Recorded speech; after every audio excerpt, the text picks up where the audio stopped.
Hi friends, welcome to my YouTube channel Drishti ಚಾನಲ್ಗೆ ಸ್ವಾಗತ. ಎಲ್ಲರೂ ಹೇಗಿದ್ದೀರಾ? ಚೆನ್ನಾಗಿದ್ದೀರಾ ಅನ್ಕೋತೀನಿ. ನಾನು ಕೂಡ ಚೆನ್ನಾಗಿದ್ದೀನಿ. ಇವತ್ತು ತಮ್ಲೈನ್ ನೋಡಿ ನೀವು ಇದೇನಪ್ಪ ಅಡುಗೆ ವಿಡಿಯೋ ಮಾಡ್ತಾರೆ ಅಂತಂದರೆ ಅಡುಗೆ ವಿಡಿಯೋಗೆ ಈ ಥರ ತಮ್ಲೈನ್ ಹಾಕಿದ್ದಾರೆ ಅಂತ ಅನ್ಕೋತಾ ಇದ್ದೀರಾ? ನಾನು ಭಾಗ್ಯ ಬಗ್ಗೆನೂ ಕೂಡ ಅಡುಗೆ ಮಾಡ್ತಾನೆ ಮಾತಾಡ್ತೀನಿ. ಅದಕ್ಕೋಸ್ಕರ ಈ ಥರ ತಮ್ಲೈನ್ ಹಾಕಿದ್ದೀನಿ.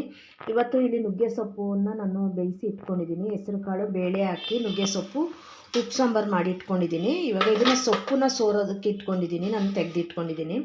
ಹಾಗೆ ಒಂದು ಬಾಣಲಿನ ಇಟ್ಕೊಂಡಿದ್ದೀನಿ. ಬಾಣಲಿಗೆ 1-2 ಸ್ಪೂನಷ್ಟು ಆಯಿಲ್ನ ಹಾಕೋತಾ ಇದ್ದೀನಿ. 1-2 ಸ್ಪೂನಷ್ಟು ನಾನು ಆಯಿಲ್ನ ಹಾಕೋತಾ ಇದ್ದೀನಿ.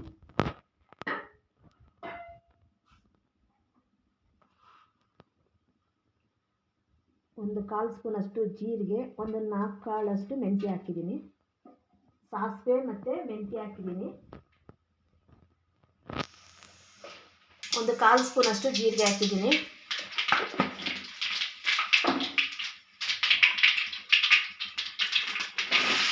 ಹಸಿಮೆಣಸಿನಕಾಯಿ, ಈರುಳ್ಳಿ ಹಾಕೋತಾ ಇದ್ದೀನಿ ಒಗ್ಗರಣೆಗೆ.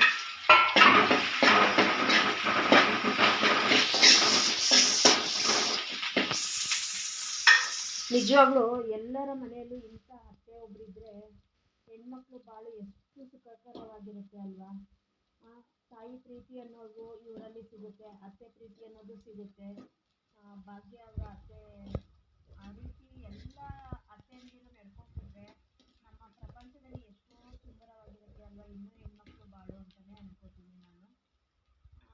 ಎಷ್ಟೋಳು ಓದಿಸ್ಬೇಕು ಅಂತ ಅವಳನ್ನ ಓದಿಸ್ತಾರೆ, SLCಲಿ ಓದಿಸ್ತಾರೆ, ಮತ್ತು ಅವಳ ಕೆಲಸ ಪ್ರತಿಯೊಂದಕ್ಕೂ ಕೂಡ ಬೆಂಬಲ ಕೊಡ್ತಾರೆ. ಅವ್ರ ಮಾವ ಆಗಿರ್ಬೋದು, ಅವ್ರ ಅತ್ತೆ ಆಗಿರ್ಬೋದು, ಒಂದು ಸ್ವಂತ ಮಗಳ ಥರ ನೋಡ್ಕೋತಾರೆ. ಅವಳು ಕೂಡ ಅಷ್ಟೇ, ಭಾಗ್ಯನೂ ಕೂಡ ಅಷ್ಟೇ, ಅವ್ರ ಅತ್ತೆನ ಅವ್ರ ಮಾವನ ಅಷ್ಟೇ ಚೆನ್ನಾಗಿ ನೋಡ್ಕೋತಾಳೆ. ಗಂಡ ಎಷ್ಟೇ ಕೆಟ್ಟವನಾಗಿದ್ರು ಕೂಡ ಅವರು ಕೂಡ ಒಂದು ಹೆಣ್ಣಾಗಿ ಇನ್ನೊಂದು ಹೆಣ್ಣು ಭಾವನೆನ ಅರ್ಥ ಮಾಡಿಕೊಂಡು ಆ ಹೆಣ್ಣಿಗೆ ಏನು ಸಲ್ಲಬೇಕೋ ಅದನ್ನು ಸಲ್ಲಿಸ್ತಾ ಇದೆ. ನಿಜವಾಗ್ಲೂ ಅವ್ರ ಜೀವನ ಎಷ್ಟು ಚೆನ್ನಾಗಿರುತ್ತೆ ಅಲ್ವಾ? ಈ ಭಾಗ್ಯ ಧಾರಾವಾಹಿನ ನೋಡಿಕೊಂಡು ಪ್ರತಿಯೊಂದು ಮನೆಯಲ್ಲೂ ಕೂಡ ಹೆಣ್ಮಕ್ಳು ಇದೇ ರೀತಿ ನಡ್ಕೊಂಡ್ರೆ ಎಷ್ಟು ಚೆನ್ನಾಗಿರುತ್ತೆ ಜೀವನ ಅನ್ನೋದನ್ನು ಅಂತ ನಾನು ಭಾವಿಸ್ತೀನಿ.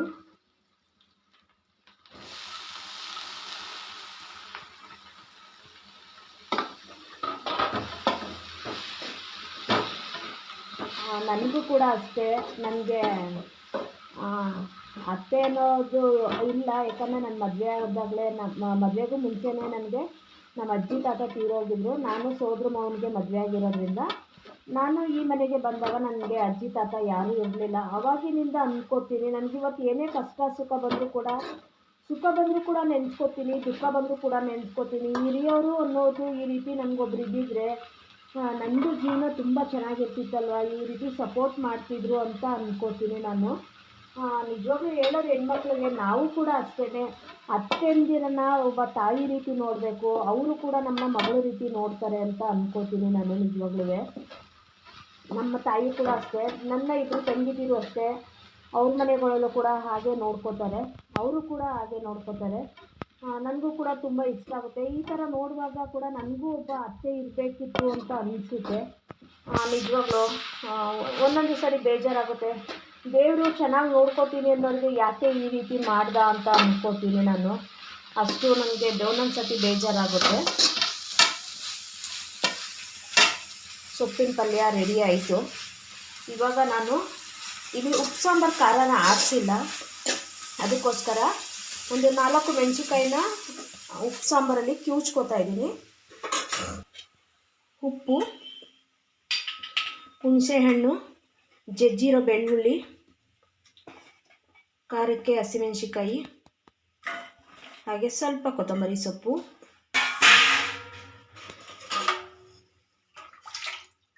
ಸಪ್ಪೆ ಸಾರು, ಉಪ್ಪು ಸಾಂಬಾರು, ಸೊಪ್ಪು ಬೇಳೆ ಬೇಯಿಸಿರೋ ಅಂಥ ಸಾಂಬಾರಿದು. ಇದನ್ನು ನೀವು ಹುಣಸೆಹಣ್ಣು ಹಾಕ್ಕೊಂಡಿಲ್ಲ ಅಂದರೂ ಕೂಡ ಟೊಮೊಟೊನ ಬೇಯುವಾಗಲೇ ಬೇಯಿಸ್ಕೊಂಡು ಹಾಕ್ಕೊಂಡ್ರೆ ಚೆನ್ನಾಗಿರುತ್ತೆ. ಈ ರೀತಿ ಚುಮ್ಕಿ ಚೆನ್ನಾಗಿ ಕಿವುಚ್ಕೊಂಡು ಮುದ್ದೆ ಜೊತೆ ರೈಸ್ ಜೊತೆಲಿ ಹಾಕ್ಕೊಂಡು ಊಟ ಮಾಡ್ತಾಯಿದ್ರೆ ಸೂಪರಾಗಿರುತ್ತೆ. ಆಗಿನ ಕಾಲದಲ್ಲಿ ಖಾರ ರುಬ್ಬಿಲ್ಲ ಅಂದರೆ ಇದೇ ರೀತಿಯೇ ಮಾಡ್ತಿದ್ದಿದ್ದು ಅಜ್ಜಿಯಂದಿರು. ನಮ್ಮ ಮನೇಲಿ ನಾನು ಈಗಲೂ ಕೂಡ ಏನಾದರೂ ಖಾರ ಇಲ್ಲ, ಉಪ್ಪು ಸಾಂಬಾರು ಖಾರ ಆಡ್ಸೋಕ್ಕಾಗಿಲ್ಲ ನನ್ನ ಕೈಲಿ, ಟೈಮ್ ಆಗಿದೆ ಅನ್ನೋ ಟೈಮಲ್ಲಿ ಕೂಡ ನಾನು ಇದೇ ರೀತಿಯೇ ಮಾಡ್ಕೋತೀನಿ. ಮತ್ತು ನಮ್ಮ ಮಕ್ಳಿಗೂ ಕೂಡ ಇದೇ ರೀತಿಯೇ ಇಷ್ಟ. ಈ ಥರ ಕಿವುಚಿ ಕೊಟ್ಟರೆ ಹೊಟ್ಟೆ ತುಂಬ ಊಟ ಮಾಡ್ತಾರೆ. ಇದೊಂಥರ ಟೇಸ್ಟ್ ಇರುತ್ತೆ. ಬಿಸಿ ಬಿಸಿ ರೈಸ್ಗೆ ಸ್ವಲ್ಪ ತುಪ್ಪ ಹಾಕ್ಕೊಂಡು ಈ ರೀತಿ ಹಾಕ್ಕೊಂಡು ಊಟ ಮಾಡ್ತಾಯಿದ್ರೆ ತುಂಬಾ ಚೆನ್ನಾಗಿರುತ್ತೆ.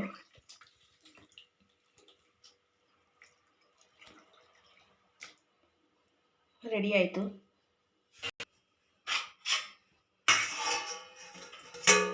ಎಷ್ಟೇ ಕೆಟ್ಟವನಾದರೂ ಮತ್ತೆ ಗಂಡ ಭಾಗ್ಯನ ಹತ್ರ ಬರಲೇಬೇಕಾಯ್ತು. ನೋಡ್ತಾ ಇದ್ದೀರಲ್ವ, ನಿಜವಾಗ್ಲೂ ಧಾರಾವಾಹಿ ನೋಡ್ತಿರೋರಿಗೆ ಇದು ಅರ್ಥ ಆಗಿರುತ್ತೆ ಅಂತ ಅನ್ಕೋತೀನಿ. ಇವತ್ತು ನಾನು ಏನು ಮಾತಾಡ್ತಾ ಇದ್ದೀನಿ ಅನ್ನೋದನ್ನು ದಯವಿಟ್ಟು ಯಾರಾದರೂ ಅತ್ತೆಂದಿರು ನೋಡ್ತಾ ಇದ್ದರೆ ಬೇಜಾರಂತೂ ಮಾಡ್ಕೋಬೇಡಿ. ನಾನು ಇರೋದನ್ನೇ ಹೇಳಿರೋದು. ಈ ರೀತಿ ಇದ್ದರೆ ಮನೆ ನಂದ ಗೋಕುಲ ಥರ ಇರುತ್ತೆ ಅಂತಲೇ ಹೇಳ್ತಾ ಇರೋದು ನಾನು, ಅಷ್ಟೇ. ಬೇರೆ ಯಾವುದೇ ಉದ್ದೇಶಕ್ಕೆ ಪೂರ್ವಕವಾಗಿ ನಾನು ಹೇಳ್ತಾ ಇಲ್ಲ.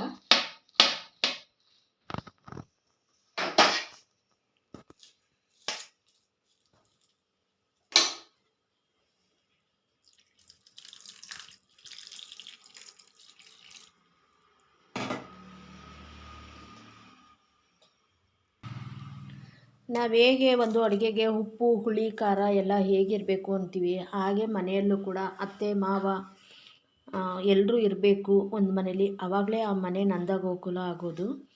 ಒಂದು ಮಾತು ಬರುತ್ತೆ, ಒಂದು ಮಾತು ಹೋಗುತ್ತೆ. ಅದನ್ನೆಲ್ಲ ಸಹಿಸ್ಕೊಂಡು ನಾವು ಮುಂದೆ ಹೆಜ್ಜೆ ಇಟ್ಟಾಗ ಒಂದು ಒಳ್ಳೆ ಮನೆ ಅನ್ನೋದು ಹೆಸರು ಉಳ್ಕೊಳ್ಳುತ್ತೆ.